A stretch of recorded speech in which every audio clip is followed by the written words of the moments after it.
Барлықтарыңызға қайырлы күн. Бүгін сіздермен өте дәмді және өте оңай 10 минутта жасалатын пирогтың рецептісімен бөлісемін. Видеоны соңына дейін қараңыздар. Ең алдымен бөлме температурасында жұмыртқамызға кішкене тұзымызды қосамыз. Сосын миксермен жақсылап көпіргенше араластырамыз.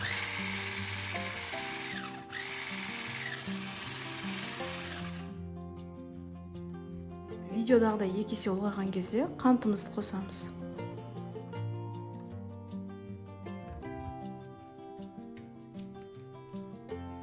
Ванильді қантымызды қосамыз. Бұл міндетті емес, қоспасаңыздар да болады.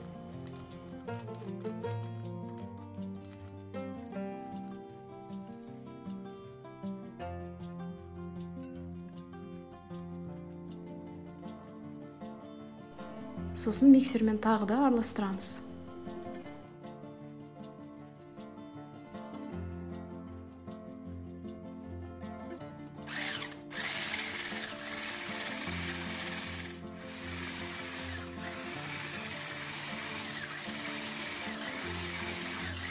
Массамыз мен осылай видеодағыдай 2 есе ұлғаяды.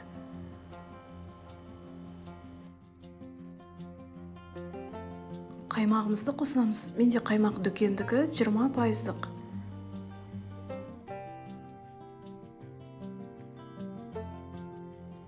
Сосын ертілген сары майымызды қосамыз. Қасықпен араластырамыз.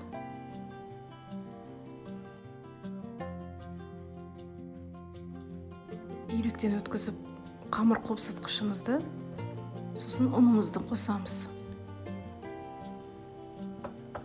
Ұнды бірден қоспаймыз, аз-аздан қосып отырып араластырып аламыз.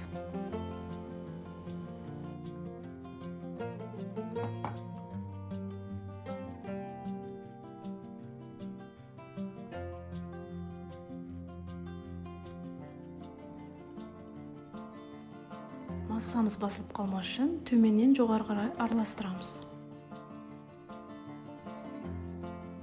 Қамырымыз дайын болды. Не осындай сұйық болады. Енді қажетті формамызды дайындап аламыз. Менде астында пергамент қағазы және жан-жағына жабыспас үшін, оңай алыну үшін де осылай қағаздарды жабыстырып қойдым. Енді қамырымыздың кішкене көп бөлігін астына құямыз. Сосын жемістерімізді саламыз. Немесе бірден бәрін салып пісірсеңіздер де болады. Мен ортасына мұздатылған жемістерді салдым.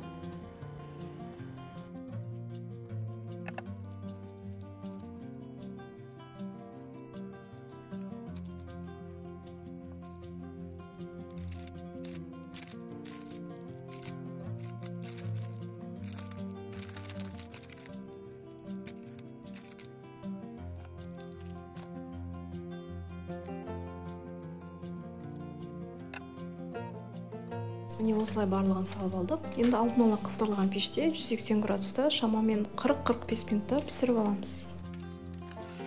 Міне осылай әдемі болып пісті. Енді толықтай суытамыз. Суытқаннан кейін барып кесеміз. Мен бетіне қант ұнтағын септім. Сеппесеңіздер де болады.